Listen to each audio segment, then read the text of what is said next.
Imbag nga bigat tayo amin apo, nandito na naman si Kyle Elkins. Matagal na hindi niya ipinakita ang kalsada. Ang kalsadang kanyang pinapagnaan papasok sa kanyang trabaho. Ayan ang aking subway kay Finch West Station. Heto ako, bumababa sa hagdanan. Tinatakbo ko, gusto kong mahuli. Gusto mong mahuli or gusto kong makuha yung 1 minute na train. Ang steps na ito ay 13 times 5. Bahala na kayong mag-compute kung ano ang 13 times 5. Bakit 13 times 5? Bahala na nga kayo. Bilisan mo, Kael. Kasi kung hindi mo bilisan yung 1 minute na bus or train ay wala na. Ayan, itinag ko na ang aking pangbayad. And then, tatakbuhin ko siya ulit. Para eksakto pagbaba ko, nandun na yung train. Pero dahan-dahan lang, baka matuwang ka. Kasi kung natuwang ka dito, hindi mo na mahabol ang train. Pero mabilis pa rin akong magtaray. Ang pagtataray ko ay pwede nang maging isang 30 years old. See, ang galing ko. Eksaktong dumating ang train. Diba? Ang galing-galing. Ngayon, papasok na ako. At syempre, pag nakapasok na, uupo lang. At ang favorite kong ginagawa pag ako ay nakaupo, syempre, yung paborito rin ng iba. Magsisikawil lang ako. Ganyan. Payug-yug-yug yung paa. After the train, yun naman ang bus. Tapos magnaakon papunta sa aking trabaho. Ang pagpapagna ko na ito ay aabutin ng 10 minutes lang. Kasi malapit na ang 8 o'clock. Pag 8 o'clock, yun ang umpisa ng aking work. But anyways, tingnan nyo sa labas. Tingnan nyo sa paligid ko. Sobrang sipnget. Ang sipnget na ito ay dahil siya ay umuulan. Umuulan kunti at may kunting snow. And then, ang mga ibon ay uni sila ng uni. Ang sarap pakinggan ng kanilang uni. Alam niyo ba kung paano sila mag-uni? Tweet, tweet, tweet. Kasi walang ibang tunog kung hindi tweet, tweet, tweet. Yan lang ang mga huni ng ibon. And then, pagkatapos nito ay ihahatid ko ang mga bata. Kaya lang, hindi ko ipapakita ang paghatid ko sa mga bata. Kasi, pag nakikita na ako ng aking alaga, sasabihin, haan mo ako i-video. Ayaw ko na ng video. Kaya diretso na lang kami magkape. At na kami dito kapehan. Kasama ko tong 2 bucket. Ang mga bucket na ito ay everyday ko silang kasama. Papuntang maghatid ng mga bata. So kami na ang magkabil ng sarili naming gatas. Kaya makinig na lang kayo. Pakinggan nyo kung ano yung mga sinasabi nila. This is the water. Okay, That's the like water. Water. Makita ang water. Water. Yeah, water. And then this is the kava. Okay, get kava. Get kava. Here's the kava. Okay.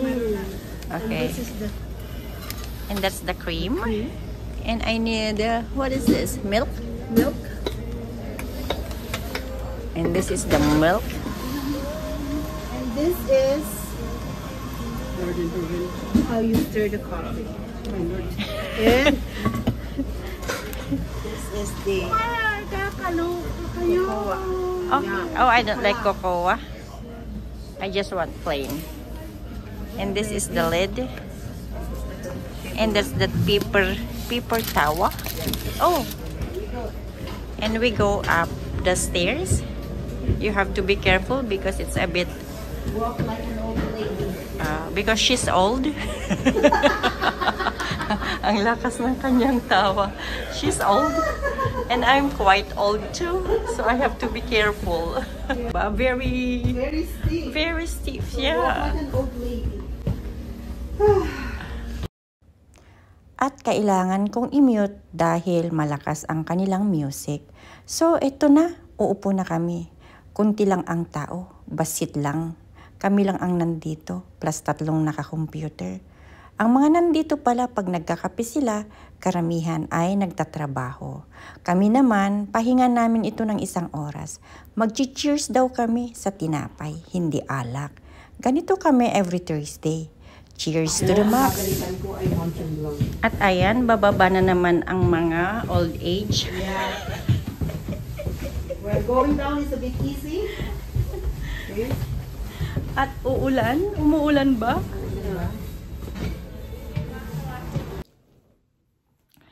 So ayan, nakarating na ako dito sa bahay ng aking employer. Ipagpatuloy ko na ang trabahong bahay. Dahil Thursday, tapos na ang kape-kape, ngayon uupo naman ako. Pero syempre, may ginagawa. Kunti na lang ang trabaho pag malapit na ang weekend. Yung hinihintay mo na lang ang sahod mo. Ganon. Kaya, ang aking pagtatrabaho ngayon, ngayong araw na to, Thursday ayan, magtutupi ako. Aabutin ako ng 3 oras. Kasi ang dami kong tupihin. Kung ilang pirasong damit, hindi ko alam. Kasi hindi ko naman binibilang. 4 na load ang nilabahan ko kahapon. 2 ngayon. So may 6 na load ang aking tutupiin. So yun. It's like almost 10:30 ang oras. And then mamaya, magkakape ulit ako for my lunch. Diba? Life is beautiful. Ganito pag Thursday. Simple. Dahan-dahan na work. Inot-inot na trabaho. And then, sundo ng bata mamayang 3:00. Hindi pala ako magluluto ngayon. Kaya chill-chill. Pag chill-chill na ganito, masarap ang buhay. Tapos, wala pang aking employer. Napaniso na, gimatang si Daan me. Si Daan for tonight. Anyways, mamaya ulit pag ako'y kakain na. At hindi ko alam kung anong kakainin ko. Ayan, it's 1:01. Oras na para mag-lunch. Ang aking lunch ay bumili lang ako ng tinapay. Ang pangalan ay Kin. Masarap yan. Yun lang ang aking lunch. And then, kakain ng isang saging o kaya isang kamatis or avocado. Ayan, mabubusog na ako dito. Anyways, hindi ko naipakita kung paano ako kakain. Kasi parang it's so awkward sa akin pag kumakain ako na nagbi-video. Pag hindi ko trip minsan, hindi rin ko trip. At alam nyo ba na hanggang ngayon, mahilig pa rin ako sa magsawsaw. Kahit nga nasa restaurant minsan, nagsasawsaw pa rin ako ng aking pagkain. Hindi ko malipatan kasi ang aking kabataan na parating isinasawsaw ang pandesal. Hanggang ngayon, gawain ko pa rin.